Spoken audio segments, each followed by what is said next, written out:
صلوات پڑھیں محمد صلی علی محمد و آل محمد۔ رضوان گرامی، مجلس کا عنوان چونکہ اِصال ثواب ہے، لہذا کچھ دیر گفتگو اسی کے تناظر میں ہوگی۔ بہت زیادہ طولانی گفتگو مقصود بھی نہیں ہے اور موقع بھی نہیں ہے۔ خالق کائنات نے انسان کو خلق کرنے کے بعد ہر رخ سے اس کی ایک صفت کو قرآن مجید میں بیان کیا ہے، اور ہر زمانے میں ہر انسان کا جو دلچسپ موضوع رہا ہے وہ خود انسان شناسی رہا ہے، یعنی انسان کو پہچانا جائے کہ انسان کیا ہے۔ سب سے زیادہ جس موضوع کے اوپر تحقیق اور کام ہوا ہے وہ انسان شناسی ہے، انسان کو پہچاننا ہے۔ مگر یہ بھی حقیقت ہے کہ سب سے زیادہ اس کائنات میں ناشناختہ جو مخلوق ہے وہ بھی انسان ہی ہے۔ آج تک انسان کو کسی ایک رخ سے بھی سمجھا یا پہچانا نہیں جا سکا۔ یہی وجہ ہے کہ بعض فلسفیوں نے انسان کی جو تعریف کی ہے وہ ایک ایسا موجود، ایک ایسی مخلوق کی جو مجہول ہے، جسے پہچانا نہیں گیا۔ اور اس دور میں جس میں ہم اور آپ زندگی گزار رہے ہیں، اس میں اہم ترین اور ساری دنیا میں جو سب سے زیادہ ریسرچ جس چیز کے اوپر ہو رہی ہے وہ خود انسان ہے۔ البتہ ابھی انسان جو دو حصوں کا مجموعہ ہے، ایک حصے کا نام جسم ہے، ایک کو روح اور نفس کہتے ہیں۔ ساری تحقیقیں انسان کی خود اس کے جسم سے متعلق ہیں، اور ابھی اسی جسم کے حوالے سے بھی یہ انسان پہچانا نہیں جا سکتا۔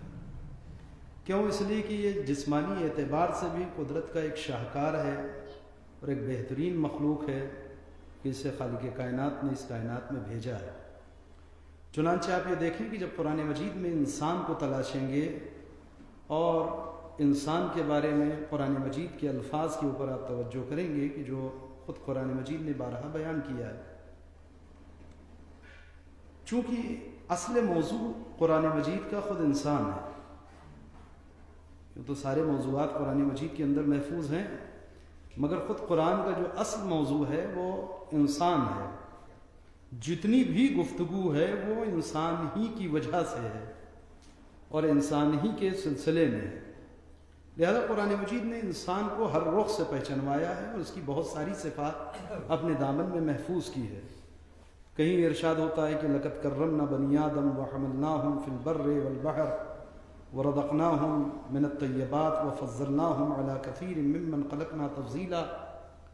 یہ وہ انسان ہے کہ جسے ہم نے صاحب شرف بنایا، صاحب فضیلت بنایا، صاحب کرامت بنایا، صاحب عزت بنایا، اسے عزتیں عطا کی ہیں اور اسے چلنے کے لیے ہم نے سواری عطا کی ہے۔ یہ وہ خاص نقطہ ہے کہ جو خود خالق کائنات قرآن میں بیان کر رہا ہے، یعنی یہ بھی شرف خود اس کائنات میں انسان کو اس نے دیا کہ دنیا کی کوئی مخلوق سواری پہ نہیں چلتی، انسان سواری پہ چلتا ہے، اور ایسا نہیں کہ صرف خشکی میں چلتا ہے۔ قرآن کہہ رہا ہے کہ وَحَمَلْنَاهُمْ فِي الْبَرِّ وَالْبَحْرِ، ہم نے اسے تری میں بھی سواری دیا اور خشکی میں بھی سواری دیا۔ وَرَزَقْنَاهُمْ مِنَ الطَّيِّبَاتِ، ہم نے انسان کے لیے پاکیزہ رزق کا انتظام کیا۔ وَفَضَّلْنَاهُمْ عَلَى كَثِيرٍ مِّمَّنْ خَلَقْنَا تَفْضِيلًا، اور ہم نے اپنی بہت ساری مخلوق پر اسے فضیلت بخشی۔ یہ ہے انسان جسے قرآن دکھا رہا ہے۔ توجہ کریے گا، مگر ابھی انسان پوری طریقے سے چار صفات میں بیان نہیں ہوا، لہذا آپ کو قرآن مجید کے بعد دوسرے مقامات کے اوپر انسان کی دوسری صفات بیان ہوں گی، یعنی وہ انسان کہ جسے خالق کائنات نے اتنا عظیم دکھایا ہے کہ لقد کرمنا بنی آدم وحملناہم فی البر والبحر ورزقناہم من الطیبات، جو میں نے آپ کے سامنے عرض کیا کہ یہ وہ انسان ہے کہ جسے عزتیں عطا کی گئیں، کرامتیں عطا کی گئیں، مسجود ملک بنایا گیا، صاحب شرف بنایا گیا، اس کے لیے ہم نے یہ سب کچھ کیا ہے۔ یہ ایک انسان، مگر وہی خدا پھر ایک انسان کی ایک اور تفسیر بیان کرتا ہے، ایک اور تصویر بیان کرتا ہے، کہتا ہے واللہ اخرجکم بسم اللہ الرحمن الرحیم واللہ اخرجکم من بطون امہاتکم لا تعلمون شیئا، اور ہم تو تمہیں تمہاری ماؤں کے بطن سے اس حال میں اس دنیا میں لے کے آئے کہ تم بالکل جاہل تھے۔ توجہ کریے کہ صفتوں کو ملاتے رہیے گا۔ ایک مرتبہ وہ انسان ہے کہ جو اس بلندیوں کے اوپر بیان کیا گیا ہے، پھر وہی قرآن کہہ رہا ہے کہ یہ وہ انسان ہے کہ جو جاہل ہے۔ توجہ کریے گا، ایک مقام پہ قرآن مجید انسان کی پھر دو صفتوں کو بیان کر رہا ہے۔ ارشاد ہوا وَإِنَّا عَرَضْنَا الْأَمَانَةَ عَلَى السَّمَاوَاتِ وَالْأَرْضِ وَالْجِبَالِ فَأَبَيْنَا أَن يَحْمِلْنَا وَأَشْفَقْنَ مِنْهَا، ہم نے جب اپنی امانتوں کو آسمانوں کے سامنے پیش کیا، زمینوں کے سامنے پیش کیا، پہاڑوں کے سامنے پیش کیا، تو سب اس کو اٹھانے سے سب نے انکار کر دیا۔ یعنی میری امانت کا بار نہ زمین اٹھا سکی، نہ آسمان اٹھا سکا، نہ پہاڑ اٹھا سکے۔ کیوں؟ اس لیے کہ یہ سب ہماری امانت سے ڈر گئے۔ وَحَمَلَهَا الْإِنسَانُ، مگر انسان نے اس امانت کو اٹھا لیا۔ توجہ کریے گا، مگر انسان نے اس امانت کو اٹھا لیا۔ میرے مالک تو پھر انسان کی شان میں پھر کوئی قصیدہ پڑھ دے، پھر اس کی کچھ تعریف کر دے، اس لیے کہ تیری امانت اٹھانے سے زمین و آسمان و پہاڑ نے انکار کر دیا، اس امانت کو انسان نے اٹھا لیا۔ قرآن کہہ رہا ہے کہ ہاں، کیوں اٹھا لیا؟ کیونکہ انہو کان ظلوما جہولا، یہ وہ انسان ہے کہ جو ظالم بھی ہے، جو جاہل بھی ہے۔ ایک سلوات پڑھیے۔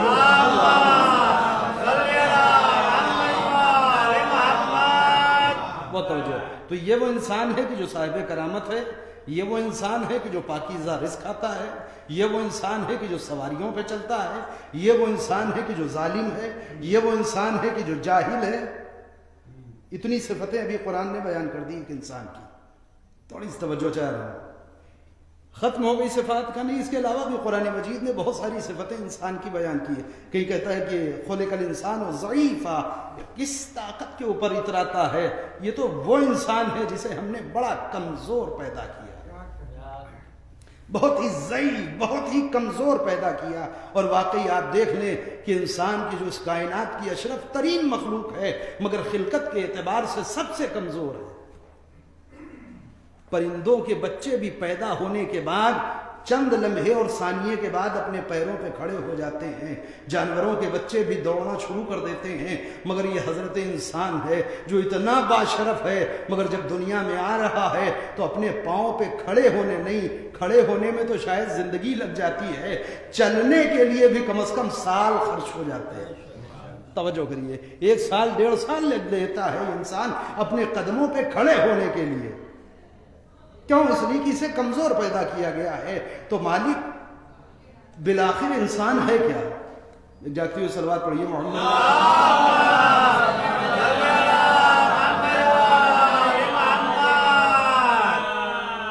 لیکن مطمئن ہو کر کے بالکل سنیے گا، کیونکہ منصور بھائی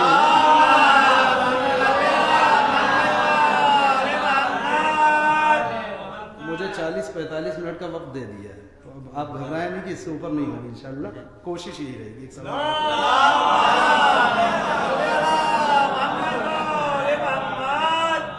توجہ، ہاں یہ بتا دینا ضروری ہے، اس سے زیادہ دلچسپی سے آدمی سن سکتا ہے۔ کون سا بات پڑھیے محمد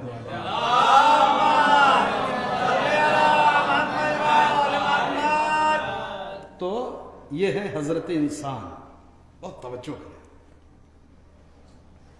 انسان اتنی صفتیں لیے ہوئے، پھر کہتا ہے کہ خلق الانسان ضعیفا، انسان کو بڑا کمزور پیدا کیا۔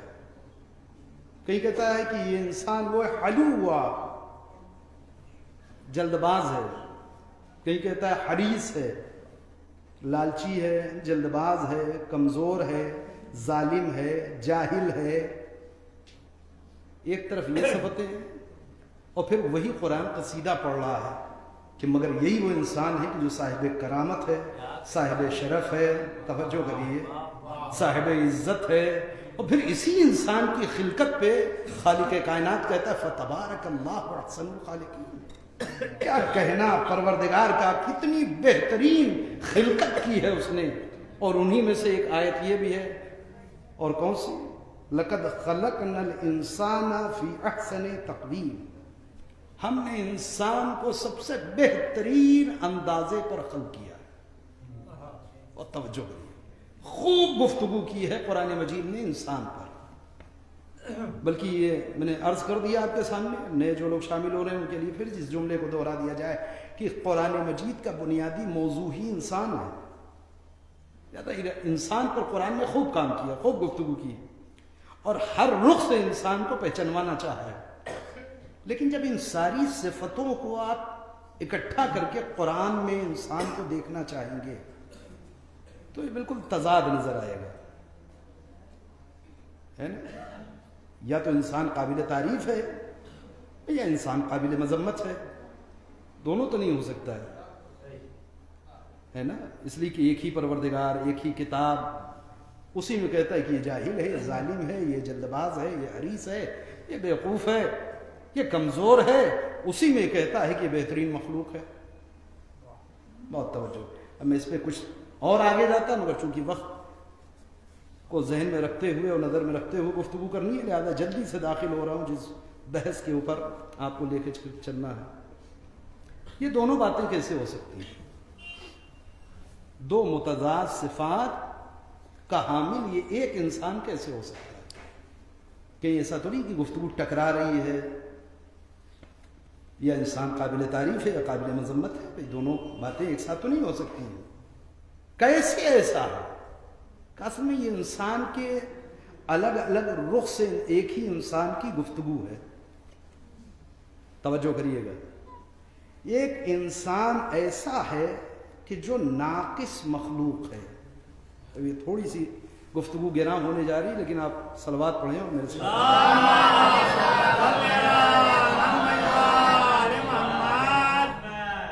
توجہ کریے گا۔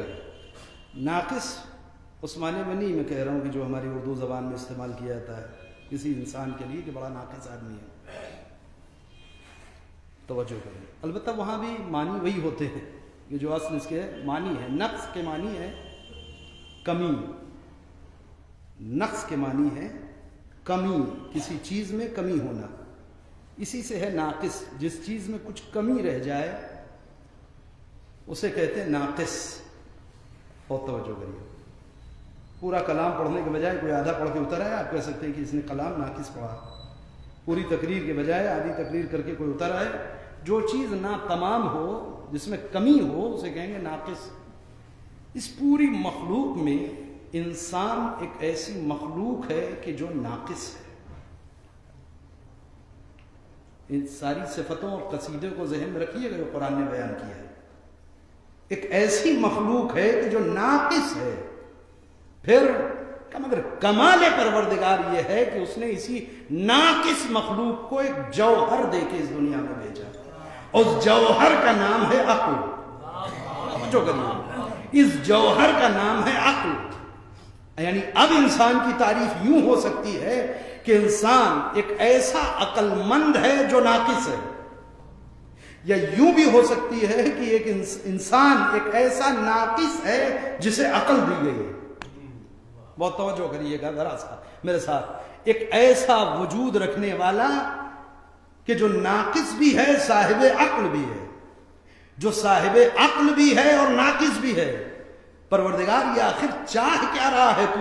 کہ یہی تو میرا کمال ہے، اور اسی بات پر انسان کی خلقت پہ قصیدہ پڑھا گیا کہ ہم نے اسے بنایا تو خلقت کے اعتبار سے کمزور، ناقص، جاہل۔ توجہ کریے گا، مگر اسے ایک جوہر دیا جسے کہتے ہیں عقل۔ عقل کا کام کیا ہے؟ نوجوان اور بچے میری جانب متوجہ رہیے آپ، عقل کا اصل کام کیا ہے؟ عقل کا دوسرا کوئی کام نہیں، آپ یقین جانیں، سوائے ایک کام کے، اور عقل کا کام یہ ہے کہ وہ نقص کو ڈیٹیکٹ کرتی رہے، خامی کو ڈھونڈتی رہے، کمی کو تلاش کرتی رہے، نقص کو ڈھونڈتی رہے اور کمال کی چوکھٹ پہ پہنچاتی رہے۔ صلوات پڑھیں محمد توجہ کریے گا۔ اب یہ انسان تیار ہو رہا ہے، ایک ایسا انسان جسے ناقص بنایا گیا مگر اس نقص کے ساتھ ساتھ اسے صاحب عقل بنایا گیا۔ عقل کی تعریف کیا ہے کہ عقل کا کمال یہی ہے کہ وہ ہمیشہ نقص کو ڈھونڈ لیتی ہے اور ڈھونڈنے کے بعد نقص کو برداشت نہیں کرتی ہے کہ بس نقص کو اس نے ڈھونڈ لیا ہے تو خاموش بیٹھ جائے، نہیں، نقص کو ڈھونڈے گی اور پھر کمال کی چوکھٹ پہ لے جا کر کے کھڑا کر دے گی۔ یہ عقل کی تعریف ہے، بہت توجہ کریے گا۔ ابھی کوئی صاحب نیچے سے ذرا سا اشارہ کر دیں کہ صاحب آپ کے چہرے پہ کچھ لگا ہوا ہے، آپ یقین مانیں کہ جب تک میں اسے صاف نہیں کر لوں گا چہرے سے تب تک چین سے گفتگو نہیں کر پاؤں گا۔ کیوں؟ اس لیے کہ یہ عقل ہے کہ جو پریشان کرے گی، جیسے ہی اسے یہ پتا چلا کہ کہیں کوئی نقص ہے، کہیں کوئی گڑبڑی ہے، وہ خاموش نہیں بیٹھنے دے گی۔ اچھا خاصا آدمی کوئی گزر رہا ہو، آپ اسے ہلکا سے اشارہ کر کے پیچھے کچھ آپ کے لگا ہوا ہے، وہ کبھی اگنور کر کے آگے نہیں، وہ لگا رہے، وہ ٹھہر کر کے دیکھنے کی کوشش کرے گا، 2-4 سوال پوچھے گا، قریب میں گھر ہے تو واپس آئے گا، تحقیق کرے گا، لباس اتارے گا، کیا ہوا میرے کپڑے میں کچھ لگا ہوا ہے۔ یہ کیا ہے؟ یہ عقل مند کی علامت ہے، توجہ کریے گا، یہ عقل کی علامت ہے، کیونکہ عقل نقص کو ڈیٹیکٹ کرتی ہے، برداشت نہیں کرتی، کمال تک پہنچانا چاہتی ہے کہ جب تمہیں پتہ چل گیا کہ کچھ لگا ہوا ہے چہرے پہ، جب آپ کو یہ علم ہو گیا کہ لباس میں کچھ لگا ہے تو فوراً اب کمال تک پہنچیے، یعنی اس نقص کو دور کیجیے، ہے نا، اس نقص کو دور کیجیے۔ پھر ایک مثال لے لیجیے، سڑک پہ کبھی دیوانے کو دیکھا ہے؟ اس کے لباس میں نہ جانے کیا کیا لگا رہتا ہے، اس کی شکل نہ جانے کس حال میں ہوتی ہے، دھول مٹی، کہیں پہ بیٹھ جائے گا، کیچڑ میں چلا جائے گا، گندگی میں اطمینان سے لیٹ جائے گا۔ اسے یہ خامیاں کیوں برداشت ہیں؟ کیونکہ اس کے پاس عقل نہیں ہے۔ توجہ کریے، وہ دیوانہ ہی اس بنیاد پر ہے کیونکہ اسے اپنے نقص کا علم نہیں، وہ دیوانہ ہی اس بنیاد پر ہے کیونکہ اسے اپنی خامیوں کا علم نہیں ہے، اور نہ یہ کہ خامیوں کا علم نہیں ہے، اگر آپ بھی بتا دیں گے کہ دیکھو تمہارے لباس میں یہ گندگی لگی ہے تو اسے کمال تک پہنچنے کی فکر نہیں ہوگی۔ بہت توجہ کریے گا، یعنی انسانی فطرت کو خالق نے خلق ایسا کیا ہے کہ ہم بنائیں گے تمہیں ناقص مگر دیں گے عقل۔ یہی عقل کام یہ کرے گی کہ جہاں جہاں تمہیں اپنے وجود میں خامی نظر آئے گی تم اس خامی کو پکڑتے جاؤ گے اور اسے دور کرنے کے لیے کسی صاحب کمال کو تلاشو گے تاکہ اس تک پہنچ کر کے اپنے اس نقص کو دور کر لو، اپنی اس خامی کو دور کر لو۔ ایک صلوات پڑھیں محمد۔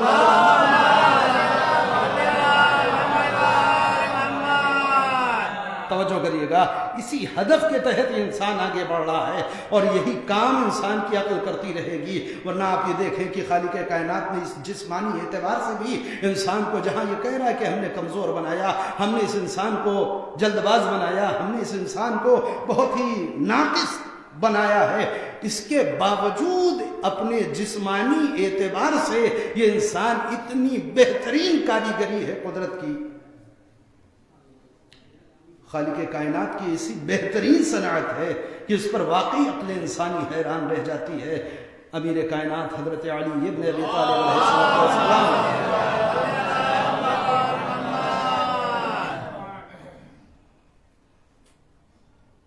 جب انسان کی تعریف کرتے ہیں تو اس میں ایک جگہ کے اوپر بڑی عجیب سی بات کہتے ہیں، اور یہ بات واقعی انسان اتنی آسانی سے سمجھ نہیں سکتا۔ وہ کہتے ہیں کہ تم باہر کی دنیا کو بہت وسیع دیکھتے ہو، بہت بڑی اور عظیم کائنات، مگر قدرت کا کمال یہ کائنات نہیں ہے، قدرت کا کمال وہ کائنات ہے جو اس نے تمہارے وجود کے اندر خلق کیا ہے۔ کہ یہ کیسے ہو سکتا ہے؟ ایک بڑی اور وسیع اور عریض کائنات میں انسان ہے کا، مگر صرف یہ کمال نہیں ہے، کمال یہ ہے کہ جو کچھ یہ خارج میں ہے باہر وہ سب قدرت نے تمہارے اندر رکھا ہے، یہ کمال ہے۔ اور آج بھی دنیا اس چیز کی طرف جا رہی ہے کہ پہلے جو چیزیں بڑی ہوتی تھیں اسی کو کمال سمجھا جاتا تھا، مگر ذہن انسانی نے پھر یہ سمجھا کہ بڑی چیزیں خلق کرنا کمال نہیں ہے، چھوٹی چیزوں کو خلق کرنا کمال ہے۔ ورنہ آپ دیکھیے کہ بہت جو چھوٹے بچے ہیں ان کو اگر چھوڑ دیا جائے تو اکثر اس میں وہ ہوں گے کہ جنہوں نے دیکھا ہوگا کہ پہلے ہر گھر میں ٹیپ ریکارڈ اتنا بڑا سا ہوتا تھا، ہے نا، اس میں اتنی بڑی سی کیسٹیں لگتی تھیں، اور کیسٹ بھی 1 گھنٹہ 1.5 گھنٹے سے زیادہ چلتی نہیں تھی، آدھی چل جائے تو پھر اس کو نکال کر کے واپس پلٹیں آپ، ہوتا تھا نا۔ وہ کتنی دیر کا سامان اپنے اندر رکھے ہوئے، 1.5 گھنٹہ زیادہ سے زیادہ، پھر وہ دھیرے دھیرے چھوٹا ہوا، پھر اور چھوٹا ہوا، پھر اور چھوٹا ہوا، وہ پاکٹ والا ٹیپ ریکارڈ آنے لگا۔ توجہ کریے گا، تو وسعت کی طرف کمال نہیں بڑھتا، بوچھل ہو رہی گفتگو، کمال وسعت کی طرف نہیں بڑھتا، کمال سمٹنے کی طرف بڑھتا ہے۔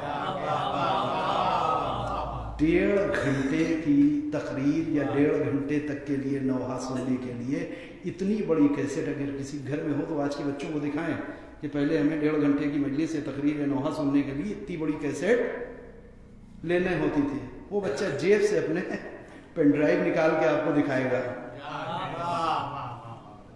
کہ وہ آپ کی دنیا تھی، یہ ہماری دنیا ہے، کہ اس میں کتنے گھنٹے کی گفتگو ہے، کہ انشاءاللہ اگر آپ سنتے رہیں تو زندگی بھر چلے گی۔ سلوات پڑھیں۔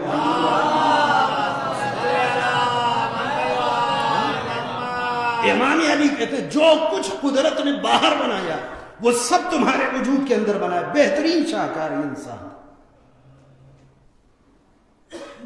اس دنیا میں باہر جو کچھ بھی ہمارے پاس ہے وہ سب کو بنانے کے لیے فیکٹریز ہیں، ہے نا، یہ لوہے کا مائک بنا ہوا ہے، اس کے لیے فیکٹری ہوگی، یہ لباس ہمارے بدن کے اوپر ہے، اس کے لیے فیکٹری ہوگی، ٹیوب لائٹ جل رہی ہے، اس کے لیے فیکٹریز ہوں گی، یہ پنکھا لگا ہوا ہے، اس کے لیے فیکٹری ہوگی، ہے نا۔ فیکٹریوں سے بننے والی چیزیں جب باہر آتی ہیں وہ اکٹھا ہو کر کے کمال دکھاتی ہیں۔ توجہ کریے، ایک فیکٹری کسی چیز کو بنانے کے لیے کتنی زمین لیتی ہے، کتنے بڑے ایریے میں بنتی ہے؟ آج تک دیکھا آپ نے کہ ایک ہی فیکٹری، اسی میں پلاسٹک کا سامان بھی بن رہا ہو، اسی میں لوہے کا بھی بن رہا ہو، اسی میں شیشے کا بھی بن رہا ہو، اسی میں پیتل کا بھی بن رہا ہو؟ نہیں، شیشے کا سامان بنانے کے لیے فیکٹری الگ ہوگی، پلاسٹک کا سامان بنانے کے لیے فیکٹری الگ ہوگی، توجہ کریے گا، پیتل اور تانبے کے لیے فیکٹری الگ ہوگی، لوہے کی فیکٹری الگ ہوگی، کپڑے کی فیکٹری الگ ہوگی۔ کہاں تک گنایا جا سکتا ہے؟ صرف توجہ دلا رہا ہوگا نا۔ آج تک کوئی فیکٹری آپ نے ایسی دیکھی کہ بہت بڑے، یہ عقل مند یہ صاحب تھے، انہوں نے ایک ایسی فیکٹری بنائی ہے کہ جہاں اسی فیکٹری میں کپڑا بھی بنتا ہے، اسی میں جو ہے وہ شیشے کا سامان بھی بنتا ہے، اسی میں لوہے کا سامان بھی بنتا ہے؟ ایسی ہے فیکٹری کوئی؟ نہیں۔ ان میں سے ہر ایک کے لیے الگ الگ فیکٹریاں ہیں، اور ہر فیکٹری نہ جانے کتنے ایکڑ میں پھیلی ہوتی ہے۔ قدرت کا شاہکار دیکھیں، ایک نوالا، وہی روٹی کا نوالا جو ہم دہن میں رکھتے ہیں، اسی ایک وجود کے اندر اس نے نہ جانے کتنی فیکٹریاں بنائی ہیں کہ اسی ایک نوالے سے اندر ہی انسان کے خون بنانے کی فیکٹری، آنسو بنانے کی فیکٹری، ہڈی بنانے کی فیکٹری، گوشت بنانے کی فیکٹری، چربی بنانے کی فیکٹری، کھال بنانے کی فیکٹری، بال بنانے کی فیکٹری، ہے نا۔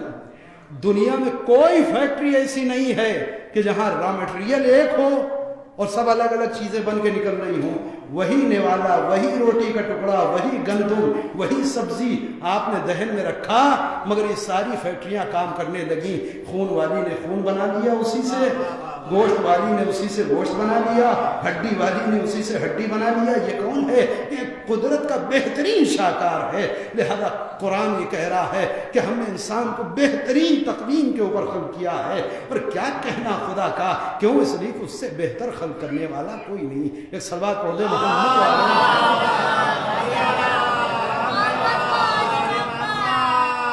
توجہ کریے۔ تو یہ ہے انسان کہ جو اپنے جسمانی اعتبار سے شاہکار ہے قدرت کا، اور اب اسے ناقص بنایا، ناقص بنا کے صاحب عقل بنایا۔ کیوں؟ اس لیے کہ عقل خود پریشان کرے گی کہ دیکھو نقص کہاں کہاں ہے، خامی کہاں کہاں ہے، کمزوری کہاں کہاں ہے. جب کمزوری سمجھ میں آ جائے گی تو یہی عقل تمہیں کمال کی طرف لے کر کے جائے گی کہ دیکھو جب نقص سمجھ میں آ گیا تو اب برداشت نہیں کرے گی عقل. ایک ہفتے میں داڑھی جو ہے وہ بے ترتیب ہو جاتی ہے, 15-20 دن میں بال ہے نا. ایک ہفتہ 10 دن میں جب داڑھی بے ترتیب ہو جاتی ہے تو عقل بتانے لگتی ہے کہ دیکھو نقص آ گیا, نقص پیدا ہو گیا, چلو کمال کی طرف توجہ. بال خراب ہو گیا, چلو کمال کی طرف. آپ نے دیکھا ایسے لوگ کہ وہ بال بڑھ گیا ہے, وہ داڑھی خراب ہو گئی, داڑھی تو کسی حد تک لوگ ٹھیک کر لیتے ہیں, لیکن خود قینچی اور کنگھی لے کر کے شروع ہو جائے. کہا نہیں, یہی عقل کہتی ہے کہ اگر تم میں نقص ہے تو کسی ایسے کو تلاش کرو کہ جو کم از کم اس حکم میں, اس سلسلے میں کامل ہو, اس کے پاس نقص نہ ہو. جو کریے گا, اگر کسی کرسی پہ جا کر کے آپ بیٹھیں, کیوں؟ داڑھی بنوانے کے لیے, بال کٹانے کے لیے, اور وہ جب کھڑا ہو, بالکل بہت قریب لا کر کے بچوں کو بھی سمجھ میں آ جائے, ایسی مثال دے رہا ہوں, وہ کھڑا ہو بال کٹنے کے لیے, وہ کہے دیکھیے میں بسم اللہ تو کر رہا ہوں, مگر اگر خراب وراب ہو جائے تو بعد میں آپ کینچی کنگھی مجھ سے لے لیجیے گا, آپ ٹھیک کر لیجیے گا, ہے نا. مجھے کپڑا سلانا نہیں آتا, میں نے کپڑا لیا, ایک ٹیلر کے پاس چلا گیا, کیوں؟ اس لیے کہ میرے اندر نقص تھا. میں نے صاحب کمال کو تلاشا کہ کس کے پاس یہ نقص نہیں ہے, کون اسے سلنا جانتا ہے. میں لے کر گیا, اس نے ناپ لیا, اور ناپ لینے کے بعد کہا دیکھیے میں کوشش تو کر رہا ہوں کہ آپ کے لیے بہترین سا لباس سل دوں, لیکن اگر کہیں خراب ہو جائے تو آپ انشاءاللہ اسے ٹھیک کر لیجئے گا. کتنے لوگ ہیں اس میں کہ جو اس کو کپڑا دے کے آئیں گے؟ احمق آدمی, اگر ہم خود کپڑا سلنا جانتے ہوتے تو ہم تمہارے پاس کیوں لے کر کے آتے, اور جب تم خراب ہی کر دو گے تو ہم اسے کیا ٹھیک کریں گے. توجہ کریے گا, یعنی ابھی تک بغیر کسی حدیث و روایت کا سہارا لیے عقل آپ کو لے کر کے چل رہی ہے کہ ہمیشہ اس کے در کے اوپر پہنچو جو یہ نہ کہے کہ میں تو آگے آگے چل رہا ہوں, لیکن اگر میں خود راستہ بھٹک جاؤں تو تم مجھے سیکھا کر دے گا. سلوات پڑھیں محمد والے محمد. یہ دنیا میں ہم ایک صلوات پڑھیں محمد والے محمد.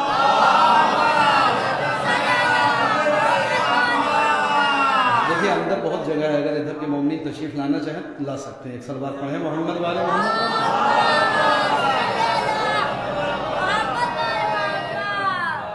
خوب توجہ کریں, میں گفتگو کو مختصر کر رہا ہوں اس لیے کہ اس وقت تک پہنچ گیا کہ جہاں تک گفتگو کرنی تھی, لہذا یہ ہے انسان. ایک اور صلوات پڑھ لیں محمد والے.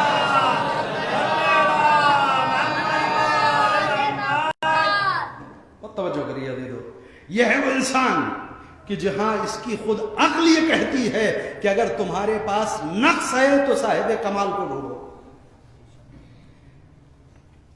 تمہارے پاس خامی ہے, کمزوری ہے, تو کسی ایسے کو تلاش کرو کہ جو اس نقص کو دور کرنا جانتا ہو اور خود اس کے اندر یہ نقص نہ پایا جاتا ہو, ہے نا.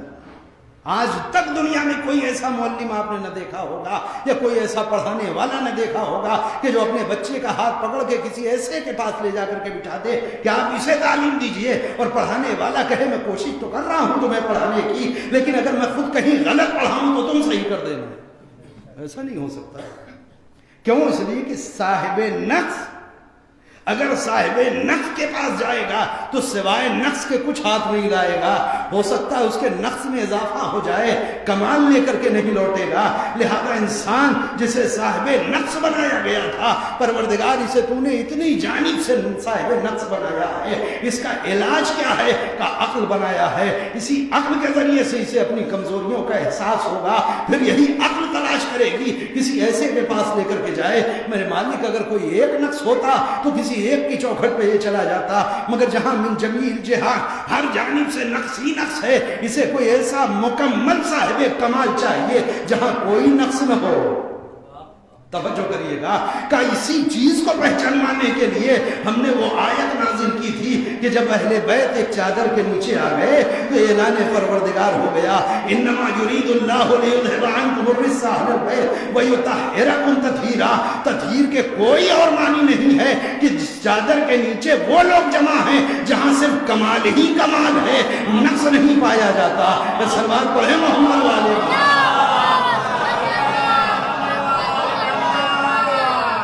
پوری کائنات کو ہم نے وہ چوکھٹ دکھایا ہے کہ کسی طریقے کا کوئی نقص ہو، کسی طریقے کی کوئی کمزوری ہو، کسی طریقے کا کوئی عیب ہو، اگر اس عیب کو دور کرنا ہے تو یہ وہ افراد ہیں کہ جو صاحب کمال ہی ہیں. ان کے ہاں کوئی عیب نہیں ہے، ان کے ہاں کوئی نقص نہیں ہے. رزق کا اور کوئی مطلب نہیں ہے، آپ یقین مانے سوائے نقص کے. رزق یعنی نقص. ارادہ الہی یہ ہے کہ اہل بیت آپ سے ہر نقص کو دور کر دیں، ہر عیب سے آپ کو مبرہ کر دیں، کہیں کوئی خامی نہ ہو. اب یہ الگ الگ جو نام لیے جاتے ہیں مصادیق ہیں. کلیتاً اگر رزق کا ترجمہ آپ کریں گے، مفہوم سمجھیں گے تو نقص ہے. لہذا کچھ ایسے افراد ہم نے اس دنیا میں خلق کیے ہیں کہ جو صرف صاحب کمال ہیں، ان کے وجود میں ہر رخ سے صرف کمال ہی کمال ہے، نقص کی کوئی گنجائش نہیں ہے. ایسے افراد کو اپنے لیے تلاشو. کیوں؟ اس لیے کہ جتنا انسان جس صحبت کو اختیار کرتا ہے اتنا ہی کسب فیض کرتا چلا جاتا ہے. ہم نے انسان کے اندر دوسری صفت یہ رکھی ہے کہ یہ سیکھنے کا ہنر جانتا ہے. توجہ کریے گا، ہم نے تنہا انسان کے اندر یہ صفت رکھی ہے کہ یہ کسب کرتا ہے، یہ سیکھ لیتا ہے، اپنی عادتوں کو چھوڑ بھی سکتا ہے، دوسرے کی عادتوں کو اپنا بھی سکتا ہے، اپنے نظریات اور خیالات اور اپنے تفکرات کو دوسروں تک منتقل کرنے کا ہنر جانتا ہے، اور دوسرے کے خیالات کو قبول کرنے کی صلاحیت انسان میں رکھا. لہذا یہ انسان کہ جو خلقت کے اعتبار سے کمزور، جو پیدائش کے اعتبار سے ناقص، جو ظالم، جو جلد باز، جو حریص، یہ ساری صفات، سارے نقص لیے ہوئے ہے. اس کا کمال ہی خود یہ ہے کہ عقل کی بنیاد پر اس دنیا میں زندگی گزارنے کے بعد جب میری بارگاہ میں واپس پلٹ کے آتا ہے تو چیک یہی کیا جائے گا کہ اس نے اپنے وجود کے کتنے نقص کو ختم کیا. توجہ کریے، ایک پورا ایک رخ سے ایک فلسفہ حیات ہے. انسانی زندگی کا فلسفہ یہ ہے کہ جہاں اسے خامی نظر آئے اپنی اس خامی کو دور کرے گا. جاہل ہے علم حاصل کرے گا، جن چیزوں سے جاہل ہے ان چیزوں کے بارے میں جاننا چاہے گا، جہاں جہاں خامی ہے ان خامیوں کو دور کرنے کی کوشش کرے گا، اور ایک دن بہرحال ہماری بارگاہ میں پلٹ کے آئے گا. اور جب ہماری بارگاہ میں پلٹ کے آئے گا تو آپ یقین جانیں ہر انسان کا فیصلہ جس چیز کے مطابق کیا جائے گا وہ اس کی عقل ہے. اس مکتب میں، اس فرقے میں جس کا تعلق ہم سے اور آپ سے ہے، جو مکتب جعفری ہے، جو فرقہ جعفری ہے، توجہ کریے گا، اس فرقے کی کتابوں میں بھری ہیں وہ حدیثیں اور روایتیں جو اس بات کے لیے کافی ہے ثابت کرنے کے لیے کہ ہر انسان کی جزا اور اس کی سزا کا کل فیصلہ انسان کی اپنی عقل کے مطابق ہے. دوسری کوئی چیز انسان کو نہ جزا دلا سکتی ہے اور نہ سزا دلا سکتی ہے. اگر عقل زائل ہو گئی اور عقل زائل ہونے کے بعد اس نے کوئی بڑے سے بڑا بھی جرم کر لیا، بڑے سے بڑی خطا اور گناہ کر لیا، آپ یقین جانیے جب تک عقل زائل ہے اس کے اوپر کوئی حد جاری نہیں کی جائے گی. کیوں؟ اس لیے کہ احمقوں کے لیے اللہ نے اپنا دین نہیں نازل کیا. دین عقل مندوں کے لیے ہے. جتنا عقل مند ہوگا اتنا ہی دین اس کے اوپر نافذ کیا جائے گا. دیوانوں کے اوپر کوئی ذمہ داری دین نہیں رکھتا ہے. لہذا عقل دی گئی ہے تو اسی کے مطابق تم سے حساب اور کتاب کیا جائے گا. تمہارا فیصلہ اسی بنیاد پر ہوگا کتنے صاحب عقل تھے اور جتنے صاحب عقل تھے آیا اس اعتبار سے تم نے اپنے وجود سے نقائص کو ختم کیا یا نہیں؟ گفتگو یہیں پہ روک رہا ہوں، کل انشاءاللہ گفتگو کو آگے بڑھایا جائے گا۔ اس اعتبار سے تم نے اپنے نقائص کو دور کیا نہیں، جتنے نقائص تم نے اپنے وجود سے دور کر لیے ہیں اتنے اعتبار سے تم کامل ہو کر کے واپس آئے ہو، مکمل ہو کر کے واپس آئے ہو، اور جتنے کامل ہو گئے ہو یا کمال تک پہنچنے کے لیے جتنی جستجو کی ہے تم نے، اسی اعتبار سے ہماری بارگاہ سے جزا پاؤ گے۔ توجہ کریے، کیوں؟ اس لیے کہ عقل ممکن نہیں ہے عقل کے اوپر حرص و ہوس و لالچ و دنیا پرستی و حب دنیا کی گرد جم جائے اور عقل صحیح فیصلہ نہ کر پائے، یہ ایک الگ بحث ہے۔ مگر یہ ممکن نہیں ہے کہ عقل ہو اور نقص کو نہ تلاش کر پائے، ممکن نہیں ہے۔ ابھی تو عقل ہوگی تو نقص کو ڈھونڈ لے گی، اور جیسے ہی نقص سمجھ میں آ جائے گا ویسے ہی انسان کمال کے راستے کے اوپر چل پڑے گا۔ پھر نہ تخت اسے روک پائے گا، نہ تاج اسے روک پائے گا، نہیں، نہ فوجیں روک پائیں گی، نہ دولت روک پائے گی، نہ درہم و دینار روک پائیں گے، نہ انعام و اکرام روک پائیں گے، نہ فرات روک پائے گی، کچھ نہیں روک پائے گی۔ کیوں؟ اس لیے کہ جب عقل نے ڈیٹیکٹ کر لیا کہ ہمارے اندر نقص کیا ہے، خامی کیا ہے، کمزوری کیا ہے، ہم جہاں کھڑے ہیں یہ حق ہے یا جس کے مقابلے میں کھڑے ہیں وہ حق ہے، تو پھر یہ ساری زنجیریں توڑ کر کے عقل انسان کو آگے بڑھائے گی۔ چنانچہ کربلا نے اسی کا نمونہ پیش کیا کہ ایک جانب اتنا بڑا لشکر ہے، ایک جانب مختصر سا لشکر ہے، مگر جو مختصر لشکر ہے یہ بالکل پرسکون ہے۔ کیوں؟ اس لیے کہ عقل نے یہ ثابت کر دیا ہے کہ تم جہاں ہو کمال وہی۔ دوسری جانب اتنا بڑا لشکر ہے مگر وہاں بے چینی ہے، وہاں تردد ہے، وہاں اضطراب ہے، وہاں سکون نہیں ہے، جبکہ ظاہری اعتبار سے ہر چیز ادھر ہے، فرات ادھر، غذا ادھر، پانی ادھر، سکون کے سارے سامان ادھر، مگر اضطراب وہی ہے۔ دلیل کیا ہے؟ دلیل یہی ہے ادھر کا کوئی ایک ٹوٹ کر کے ادھر نہیں گیا۔ کیوں؟ اس لیے کہ عقل کبھی کمال سے نقص کی طرف نہیں جانے دیتی۔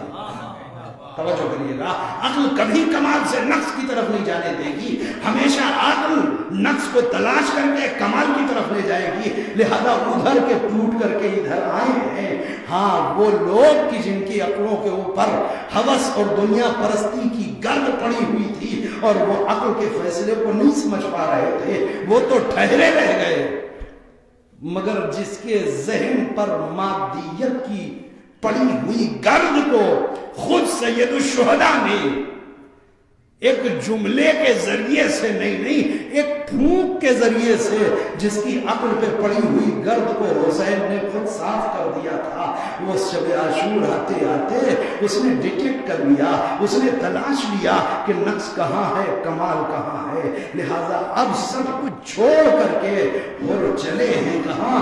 خیام حسین کی طرف چلے تو اس انداز میں چلے کہ ہر قدم پہ اپنے نقص کا احساس ہے، میں نے جرم کیا، میں نے خطا کی ہے، میں نے نظام فرض پہ ہاتھ ڈالا، میں نے حسین ابن علی کا راستہ روکا، میں حسین کو وہاں سے یہاں لے کر کے آیا۔ یہ کیا ہے؟ یہ عقل ہر قدم کے اوپر اپنے گناہ، اپنی خامیاں بتاتی جا رہی ہیں۔ لہذا چلے تو اس حال میں چلے کہ ہاتھوں کو بندھوا لیا۔ اب بے انتہا اختلاف ہے تاریخوں میں، مگر جہاں تک اکثر لوگ بیان کرتے ہیں اور بہت تاریخوں نے لکھا کم سے کم ہور کے ساتھ بیٹا ہے، یا اور آگے بڑھیں گے تو بعض کہتے ہیں کہ نہیں بھائی بھی ہے، غلام بھی ہے، اور آگے جائیں گے تو پھر اور بھی تعداد ہے، مگر وہ مشہور تعداد نہیں ہے۔ کم سے کم جسے سب نے قبول کیا ہے وہ ہور اور ان کا بیٹا ہے، چل رہے ہیں، اور قدموں میں طاقت نہیں ہے، وہی تو ہور ہے۔ کل اتنا جری ہے بظاہر کہ امام وقت کے لجام فرض پہ ہاتھ ڈال دے، چند دنوں کے بعد آج ایسی نقاہت و کمزوری ہے کہ اب چل نہیں پا رہے ہیں۔ گھوڑے پہ سوار کیا بیٹے نے، لے کر کے خیام حسینی کی طرف چل رہے ہیں، کچھ دور چلے ٹھہر گئے، میرے لال ایسے نہیں، ایسے جانا چاہتا ہوں جیسے کوئی مجرم آتا ہے، کیونکہ میں نے جرم کیا ہے۔ حسین یعنی فرزند رسول، حسین یعنی فرزند زہرا، حسین یعنی کائنات کا امام، حسین یعنی حجت خدا. کس منہ سے جاؤں حسین کے پاس؟ بیٹا ٹھہر کہتا بابا کیا آپ کو یقین ہے کہ حسین معاف کر دیں گے؟ دیکھیے یہ معرفت یہاں تک پہنچا چکی ہے ان کو. کہتے ہیں ہاں یقین ہے. کیوں؟ اس لیے کہ حسین کریم ابن کریم ہے. اور جانتے ہیں حسین کریم ابن کریم ہے کیا مطلب ہے؟ یعنی اور جانتے ہیں کہ حسین علی کے بیٹے ہیں. کون علی؟ وہ علی کہ جو سر پہ ضرب لگانے والے کو شیر پلا رہا. لہذا اور کہتے ہیں کہ حسین کریم ابن کریم ہے، مجھے یقین ہے ضرور معاف کر دیں گے، مگر میرے لال میں ویسے جانا چاہتا ہوں جیسے کوئی مجرم آتا ہے. بابا کیسے؟ کر لو میری آنکھوں پہ پٹیاں باندھ دو، میرے ہاتھوں کو باندھ دو، مجھے لے کر کے حسین ابن علی کی طرف چلو. ہاں عزیزو بیٹا لے کر کے چلا. ابھی کچھ قدم چلے تھے کہ ایک مرتبہ بیٹا ایک تکبیر بلند کرتا اللہ اکبر، اور گھبرا کر کے پوچھتے ہیں بے شک اللہ بہت بڑا ہے مگر یہ بتاؤ کہ اس وقت اس تکبیر کا کیا مطلب ہے؟ کہ بابا مجھے ایسے محسوس ہو رہا ہے جیسے کوئی ہمارے استقبال کے لیے آگے بڑھ رہا ہے. کہ بیٹا ذرا غور سے دیکھو، کچھ اور دھن چھٹی، آنے والا اور قریب آیا. بیٹا کہتا اللہ اکبر. میرے لال کیا دیکھا؟ کہ بابا کوئی اور نہیں، شبیہ ہے پیغمبر فرزند حسین جناب علی اکبر آ رہے ہیں. ایک مرتبہ بیٹا پھر اللہ اکبر کہتا ہے. میرے لال اب کیا ہوا؟ کہا ہاں ہاں قمر بنی ہاشم ابو الفضل عباس آ رہے ہیں. کہ ایک مرتبہ بیٹا کہتا اللہ اکبر. بابا جلدی گھوڑے پہ نیچے آ جائیے. میرے لال کیا ہو گیا؟ کہ خود سید الشہداء فرزند زہرا حسین ابن علی آ رہے ہیں. میں ایک مرتبہ ہر میں اپنے آپ کو گرایا، آگے بڑھ کر کے چاہتا ہے حسین کے قدموں پہ اپنے سر کو رکھ دے. میں ایک مرتبہ حسین نے بازوؤں سے پکڑا، سینے سے لگایا. کیسا بھرم رکھا حسین نے ہر کے عقیدے کا. اور یہی جو بیٹے سے کہہ کے آئے تھے کہ مجھے یقین ہے. کیوں؟ ہر کریم ابن کریم ہیں. ہاں ہاں حسین نے بھرم رکھ لیا ہو کا، بازوؤں کو پکڑا، سینے سے لگایا. ہو کیا کر رہے ہو؟ تم تو میرے مہمان ہو. ہاں یہ دو ہو کہتے ہیں آقا بہت شرمندہ ہوں. حلی توبہ ابن رسول اللہ، اے رسول اللہ کے فرزند کیا میری بھی توبہ قبول ہو سکتی ہے؟ کیا میرے لیے بھی توبہ کی گنجائش ہے؟ ایک مرتبہ اللہ نے حسین ابن علی کیسی عظیم ذات کا نام حسین ہے. ایک شکوہ بھی کسی جھوٹی تاریخ میں آپ کو حسین ابن علی کا نہیں ملے گا. نہیں، حسین تو امام ہیں، حسین تو حجت خدا ہیں، حسین تو معصوم ہیں. کسی ایک بچے کا حسین ابن علی کے قیام سے کسی ایک بچے کا کوئی طنز نہیں ملے گا، کوئی شکوہ نہیں ملے گا. اور کو لیے ہوئے حسین آئے ہیں. سب نے حسین کے چہرے کو دیکھا، آنے کے انداز کو دیکھا، سمجھ گئے کہ حسین نے ہر کو معاف کر دیا ہے. تمام اصحاب نے آگے بڑھ بڑھ کر کے ہر کو گلے لگایا، مبارکباد دی. اے ہر، تم حسین ابن علی کی طرف نہیں آئے ہو، تم جہنم سے جنت کی طرف آئے ہو. تم پیغمبر اسلام کے خیمے میں آئے ہو، تم مادر حسین کی دعاؤں کے سائے میں آئے ہو. اے ہر تمہیں مبارک ہو. ہر آئے ہیں ضرور، حسین نے معاف کر دیا، مگر ہر خود شرمندہ ہیں. نظریں جھکی جا رہی ہیں، نظریں اٹھتی نہیں ہیں. امام نے اس شرمندگی کو دور کرنے کے لیے پھر ایک مرتبہ ایک جملہ کہتے ہیں. ہر کیا اچھا تیری ماں نے تیرا نام ہے رکھا تھا. بے شک تو دنیا میں بھی آزاد ہے، تو آخرت میں بھی آزاد ہے. یعنی شرمندگی دور ہو جائے کسی طریقے سے حسین چاہتے ہیں، مگر اور شرمندہ ہیں کہ وہ اس لیے کہ وہی عقل ہے کہ جو انسان کو مجبور کر رہی ہے. تمہاری غلطی، تمہاری خامی، تمہاری کمزوری ہے، تم نے جرم کیا ہے. نظروں کو جھکائے مولا بہت شرمندہ ہوں، آقا آپ نے کیے میں بہت پچھتا رہا ہوں. امام کہتے ہو کیسی بات کرتے ہو، بلکہ میں شرمندہ ہو رہا ہوں. اللہ اکبر، میں شرمندہ ہو رہا ہوں. اور گھبرا گئے. آقا آپ تو شرمندہ ہیں. آج پہلا موقع ہے اور کوئی مہمان حسین کی چوکھٹ پہ آیا ہے اور میرے پاس ضیافت کے لیے پانی تک نہیں ہے. آج سے پہلے کبھی نہیں ہوا کہ کوئی ہمارے گھر مہمان آیا ہو اور ہم نے اس کی کوئی پذیرائی نہ کی ہو. ہو, کوئی ضیافت نہ کی ہو, مگر اے ہور اتنا سمجھ لو خیمے میں بچے تک پیاسے ہیں, اگر چند قطرہ پانی کے ہوتے تو میں وہی تمہارے سامنے پیش کر دیتا. اور نے ہاتھوں کو جوڑا, آقا اگر آپ نے معاف کر دیا ہے تو مجھے مقتل میں جانے کی اجازت دیجئے. امام سر کو جھکائے ہیں. اس جگہ پہ بعض بزرگ علماء فرماتے ہیں اور بہترین تجزیہ ہے, وہ کہتے ہیں شاید امام نے سوچا ہوگا کہ جب حر کی ضیافت نہیں کر سکتے تو کم از کم شرمندگی ہی دور کر دیں, لہذا خاموشی سے حسین نے حر کو اجازت دے دی. کیوں؟ اس لیے کہ امام جان رہے ہیں جتنی دیر رہیں گے حر شرمندہ رہیں گے. ابھی امام نے اجازت دی اور آگے بڑھنا چاہتے ہیں کہ ایک مرتبہ جوان آگے آ گیا. بابا کیسی باتیں کر رہے ہیں, جوان موجود ہو اور اس کا باپ مقتل میں جائے, میدان میں جائے, یہ ممکن نہیں ہے, پہلے میں جاؤں گا. امام سے اس سے اجازت دلوائی, امام نے اجازت دی. جوان آیا, مجلس تمام کر رہا ہوں ابھی ہو, جوان آیا, جنگ کی اور خوب جنگ کی. کیوں؟ اس لیے کہ یہ حر کا بیٹا ہے, یہ بھوکا نہیں ہے, یہ پیاسا نہیں ہے. اللہ اکبر. میدان میں جنگ کی, جنگ کرتے کرتے زخموں سے چور ہوا, چور ہو کر کے نیچے آیا, باپ کو آواز دی ہے. آپ سوچیں حر خود بھوکے نہیں ہیں, حر پیاسے نہیں ہیں, اور فوجی ہیں, کتنی تیزی سے جھپٹے ہوں گے. جوان نے آواز دی ہے, مگر مقتل کہتا ہے جب حر پہنچے ہیں اس سے پہلے حسین پہنچ چکے تھے.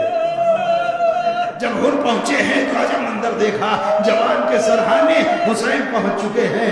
حر جھکنا چاہتے ہیں بیٹے کے پاس. میں ایک مرتبہ امام نے سینے پہ ہاتھ رکھا, پیچھے کیا, حر کیا غضب کر رہے ہو, کہیں تم نے ایسا دیکھا ہے کہ کوئی بوڑھا باپ جوان کے لاش پہ یوں آتا ہے, اے حر یہ میرا مہمان ہے, تم نے کیوں زحمت کی؟ اور نے ہاتھوں کو جوڑ لیا, آقا ارے یہ غلام زادہ ہے, نہیں نہیں یہ میرا مہمان ہے, تم بوڑھے ہو یہ جوان ہے, تم سے اس کا لاشا نہ اٹھے گا.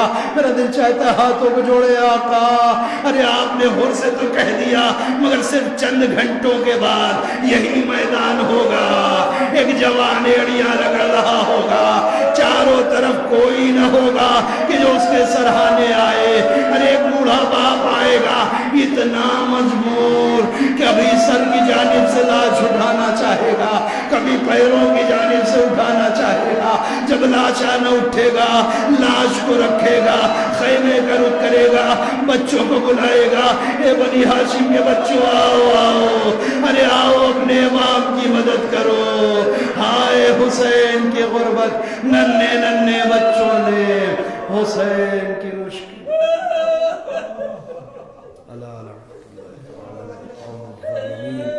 ربنا تقبل منا انك انت السميع العليم. بارنا ہمارے اس عمل کو قبول فرما, ہمارے گناہ کبیرہ و صغیرہ کو بخش دے, ہمیں اس وقت دنیا سے نہ اٹھا جب تک کہ تیری وعدہ محمد کی ذات ہم سے راضی و خوشنود نہ ہو جائے. پروردگار پوری دنیا میں جہاں کہیں بھی محبان اہل بیت بستے ہیں, ان سب کی جان مال عزت و آبرو کی حفاظت فرما. پروردگار جن مرحوم کے سارے ثواب میں مجلس میں اٹھا گئے ان کے گناہوں کو بخش دے, جوار معصوم میں جگہ کرامت فرما. پروردگار جو افراد میں مریض ہیں ان کو سب کو شفاء کامل و عاجل عنایت فرما. جو مقروض ہیں ان کے قرض کی ادائیگی کے اسباب فراہم فرما. جو افراد ہیں جو زیارت کے مشتاق ہیں ان کو حج زیارت سے مشرف فرما. وارث کربلا ہم سب کے آقا و مولا, ہمارے زمانے کے امام کے ظہور میں تعجیل فرما. ہم سب کو ان کے اعوان و انصار میں شریک فرما. ایک بار اعوذ سورہ حمد اور 3 بار سورہ اخلاص کی تلاوت فرمائے, اور اس کا ثواب ظہور اکبر مرحوم ابن علی نواز مرحوم کے روح سے